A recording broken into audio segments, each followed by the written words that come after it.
Aujourd'hui, deux événements majeurs bousculent la diplomatie algérienne.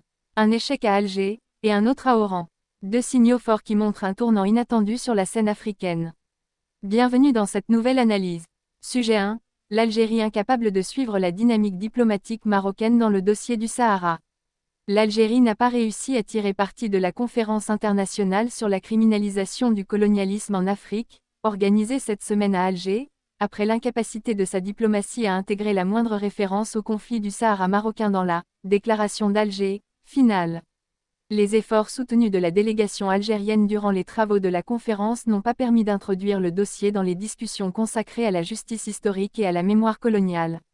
Le communiqué final de la conférence, à laquelle ont participé des délégations de la Commission de l'Union africaine, du Parlement africain et des représentants de la zone CARICOM, en plus d'experts et universitaires, a confirmé que les débats se sont concentrés exclusivement sur les questions liées à l'héritage colonial et aux crimes qui y sont associés, sans aborder aucun conflit de nature politique ou régionale. Cette approche a contribué à neutraliser les tentatives de l'Algérie d'exploiter la conférence pour relancer sa version du conflit régional artificiel lié au Sahara marocain.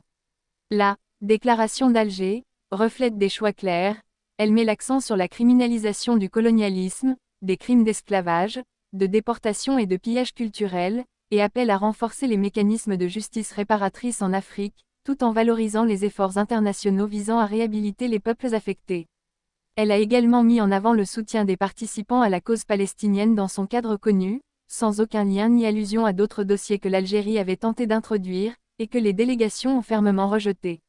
Ainsi, les travaux de la conférence se sont achevés sans atteindre l'objectif principal de l'Algérie, à savoir inclure le conflit du Sahara dans un document officiel émanant d'un forum international et continental. L'événement a également révélé la limitation de l'influence diplomatique de l'Algérie au sein de l'Union africaine, face à un engagement continental croissant en faveur des références juridiques internationales qui consacrent le Conseil de sécurité de l'ONU comme cadre exclusif pour traiter ce dossier. Commentant ce sujet, Abdel Fattah Bellamchi, président du Centre marocain de diplomatie parallèle et de dialogue des civilisations, a déclaré que l'Algérie se heurte aujourd'hui à une nouvelle réalité qui limite sa capacité à défendre sa position sur le Sahara, après l'émergence d'une compréhension internationale renouvelée de la position marocaine et de ses fondements politiques, juridiques et diplomatiques, affirmés par le Conseil de sécurité dans sa dernière résolution 2797 reconnaissant la pertinence de l'initiative d'autonomie sous souveraineté marocaine. Bellamchi a ajouté, dans une déclaration à Express, que l'image que l'Algérie cherchait à présenter contre les droits historiques et souverains du Maroc, notamment dans ses provinces du Sud, ne trouve plus l'écho d'autrefois, à la lumière des avancées concrètes et institutionnelles renforçant la position marocaine. Le même analyste politique a indiqué que le levier sur lequel l'Algérie comptait il y a quelques années n'est plus disponible aujourd'hui, en raison du changement de position de nombreux pays qui ne souhaitent plus entrer dans des confrontations directes avec le Maroc, notamment au sein des forums internationaux dédiés aux discussions sur les territoires soumis à la colonisation. Il a poursuivi en expliquant que les pays participants à ce type de rencontres préfèrent s'abstenir de toute approche visant à perturber la souveraineté du Maroc. Selon lui, la récente déclaration d'Alger reflète clairement ce changement, puisqu'elle a évité d'aborder le conflit du Sahara malgré les tentatives répétées de la diplomatie algérienne.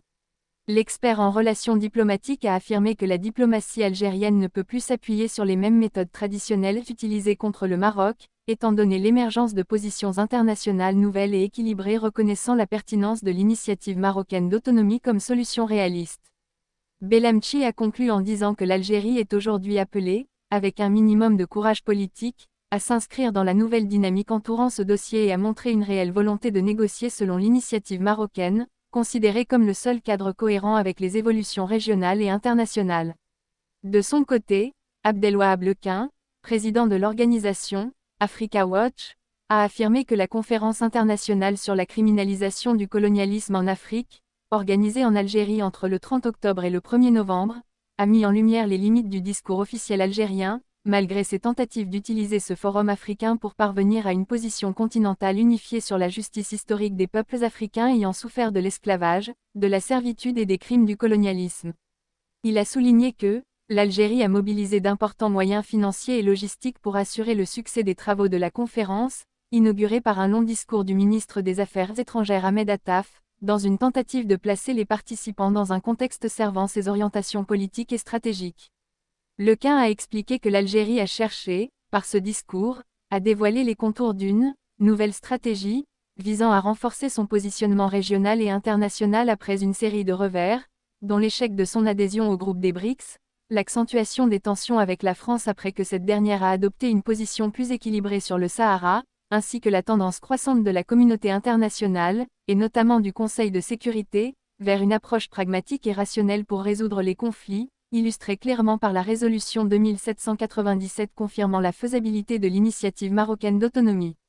Il a ajouté que le discours du ministre algérien comportait de nombreuses contradictions, réunissant personnalités historiques, causes diverses et objectifs disparates dans un seul cadre discursif, dans une tentative de présenter l'Algérie comme une puissance centrale capable de mener des décisions politiques majeures au niveau continental. Il s'est appuyé pour cela sur le thème annuel de l'Union africaine, consacré à la justice pour les Africains et à la réparation des préjudices. Cette approche révèle, selon lui, une volonté de promouvoir un rôle pionnier. Sujet 2. Oran se transforme en théâtre d'une gifle africaine retentissante. La conférence de haut niveau sur la paix et la sécurité, accueillie par la ville d'Oran, s'est transformée en un moment embarrassant pour la diplomatie algérienne, après la clôture de ses travaux sans aucune déclaration finale. Une première qui va à l'encontre des attentes du Palais d'El Mouradia, qui espérait exploiter cet événement pour renforcer son influence régionale.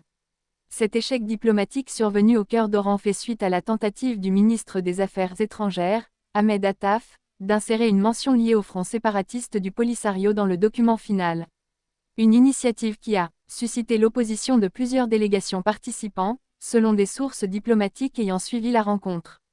Le tournant décisif est venu du ministre des Affaires étrangères de Côte d'Ivoire, Kakou Léon Adom, qui a rejeté clairement toute formulation portant atteinte à la légitimité internationale ou servant des agendas étrangers à l'objectif de la réunion.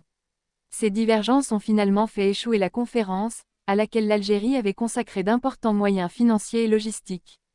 Le résultat espéré par les organisateurs n'a pas été atteint, transformant l'événement en l'exact opposé de ce qui était prévu en termes de communication politique et médiatique. Le déroulement des sessions a démontré que les tentatives de rallier certaines positions par des moyens financiers n'ont pas réussi à influencer des États attachés au respect des résolutions onusiennes. La conférence s'est ainsi achevée sans consensus et sans communiqué final, un dénouement considéré comme un revers diplomatique illustrant les limites de l'influence algérienne au sein de l'espace africain. Merci à vous d'être là et de regarder cette vidéo, ça fait vraiment plaisir.